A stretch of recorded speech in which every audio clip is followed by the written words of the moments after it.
Aujourd'hui, nous sommes le 25 mars 2023, il est 11h55. Nous sommes samedi et par conséquent, les marchés financiers traditionnels sont fermés. On a un Bitcoin qui est situé aux environs des 27 500 $, au perché, il faut le dire.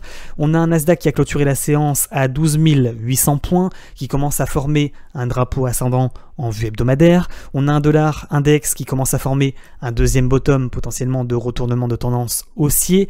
On a l'or qui est sur son point pivot, ligne de coup d'un énorme rounding bottom en vue trimestrielle. Et on a en vue 4 heures sur le Bitcoin, un Bitcoin qui commence à former un diamant de sommet. Donc avant de débuter, comme d'habitude la vidéo, je vous rappelle, le contenu n'est pas un conseil en investissement. Vous risquez des pertes financières. C'est pas non plus une incitation à acheter ou à vendre des cryptos. Faites vos propres analyses, ne tradez qu'avec l'argent que vous êtes prêt à perdre. N'hésitez pas à nous rejoindre sur Telegram. Vous avez un canal Telegram et un chat Telegram. Je vous rappelle également, vous avez jusqu'à 30 000 $ de bonus sur Bybit, 0 frais en spot pendant 30 jours en ordre limite sur les contrats perpétuels et jusqu'à 100 $ d'airdrop. Donc je vous propose de commencer la vidéo par le Bitcoin en vue hebdomadaire, vous le voyez, qui est au perché, il faut le dire, qui s'approche d'une résistance, d'une double résistance.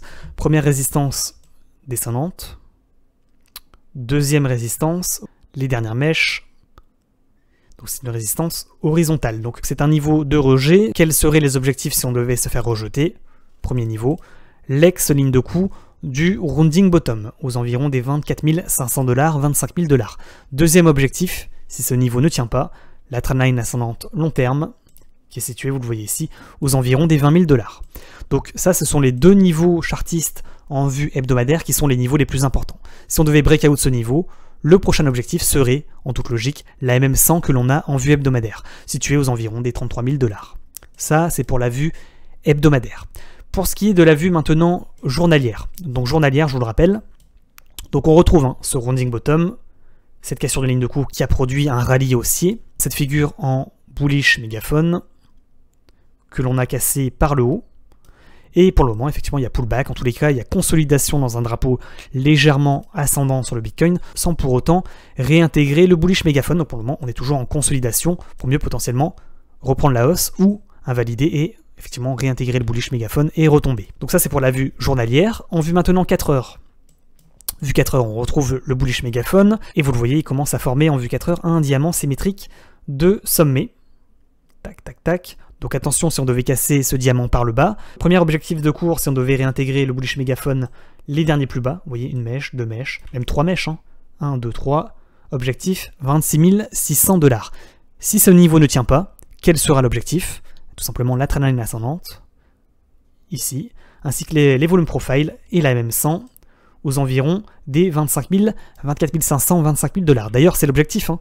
Hauteur de cette figure en diamant symétrique de sommet, reporté au niveau de cassure et de réintégration, objectif 25 000 $. C'est simple, c'est précis, c'est chirurgical. Je vais résumer, en vue 4 heures sur le Bitcoin, on forme un diamant symétrique de sommet, niveau de short potentiel aux environs des 28 000 $, pour prendre un short, retomber sur ce niveau, à 26 600 $, voire chercher les 25 000 $.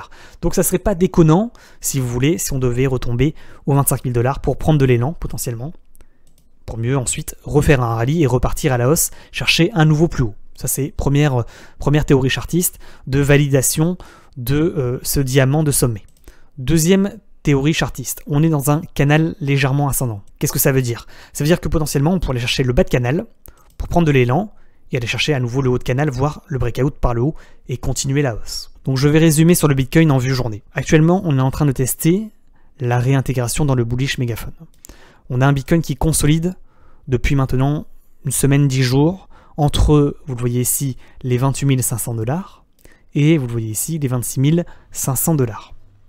Si on devait réintégrer le bullish mégaphone, on validerait potentiellement cette structure que l'on a en vue 4 heures, qui est un diamant symétrique. Si on devait mècher, on le voit ici, on a une mèche, on a une seconde mèche, on a une troisième mèche, on a un niveau de support à 26 500 $ qui pourrait retenir la chute du cours. Si ce niveau est cassé, quel sera l'objectif? L'objectif sera ce niveau, qui correspond à l'ex-ligne de coup du rounding bottom que l'on a en vue journée, aux 24 500 $, 25 000 $, et ça correspond également à une trendline ascendante que l'on a en vue 4 heures. Donc pas naïf, si on devait valider ce diamant symétrique pour finalement retomber sur ce niveau, pour aller chercher l'objectif théorique de cette figure. sous les 24 500 $, vous voyez ici, on casserait finalement les derniers supports et potentiellement on pourrait retomber sur la même 100 en vue journée, voire vraiment sur le bas de la structure en bullish mégaphone. Finalement, ça serait une réintégration complète du bullish mégaphone. Maintenant, on va parler du scénario optimiste. Scénario optimiste, le Bitcoin rebondit sur le haut du bullish mégaphone, prend de l'élan et va chercher l'objectif du haut de canal que l'on a en vue journée, aux environs des 28 800 $.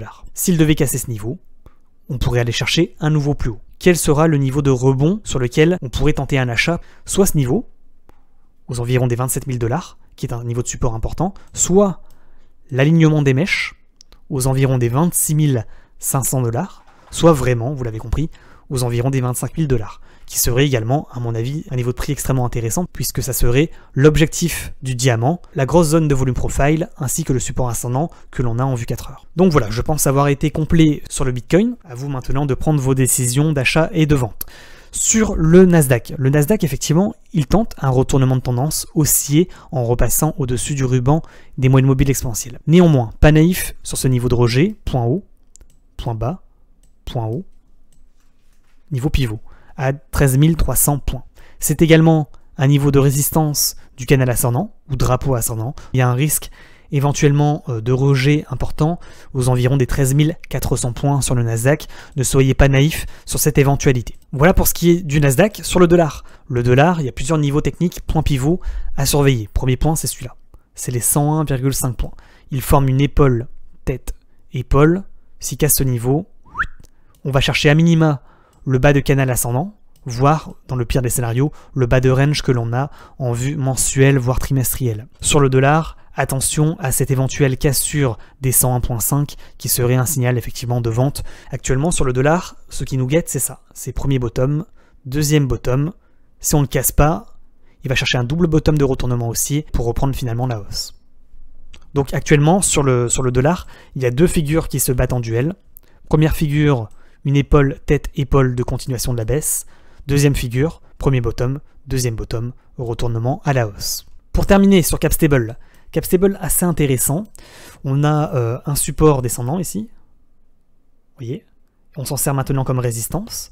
Et ça fait maintenant plusieurs jours qu'on teste la cassure de résistance. Je vous rappelle, si on casse par le haut, on est plutôt à la vente sur le Bitcoin et sur les cryptos. Et si on se fait rejeter, on est plutôt à l'achat sur le Bitcoin et sur les cryptos. Également une deuxième trendline qui sert actuellement de support et qui est un bon point de vente. Moi, quand je vois Capstable comme ça, je me dis quoi? Je me dis que le support qui est ici est quand même extrêmement solide. Donc il y a assez peu de chances qu'il soit cassé par le bas. Et par conséquent, c'est un bon niveau de short. Ça veut dire que pour le moment, sur le Bitcoin, cette résistance que l'on voit ici est très solide. Donc attention, si on devait retourner sur ce niveau, il y aura à mon avis du monde pour tenter le short sur le Bitcoin et sur les cryptos. Ça c'est un premier point, ça nous est confirmé effectivement par Capstable. Deuxième point sur Capstable, on a une résistance. Vous voyez, on la martèle, et on voit que si par malheur on devait repasser au-dessus de ce niveau, au-dessus du niveau des 10.7 environ, on aurait un signal de vente sur le Bitcoin et sur les cryptos. Mais encore une fois, il vaut mieux short en haut, donc il vaut mieux short sur le Bitcoin, prise de short aux environs des 29 000 $, plutôt que de tenter un short sur la cassure du bas de la structure. Et de la même manière, si on veut long sur le Bitcoin, il vaut mieux attendre un dump, soit sur ce niveau, soit vraiment tenter les belles images et aller chercher les 25 000 $ pour tenter un long, plutôt que d'essayer de le long sur les 28 000 $. Je rappelle la règle de base, il faut acheter en bas et vendre en haut. Donc je pense avoir été complet. Si vous avez des questions, comme d'habitude, vous me les posez en commentaire. N'oubliez pas de nous rejoindre sur Telegram pour les informations en temps réel. C'est tout pour moi, je vous souhaite un excellent week-end. À bientôt pour une prochaine vidéo YouTube. Ciao ciao.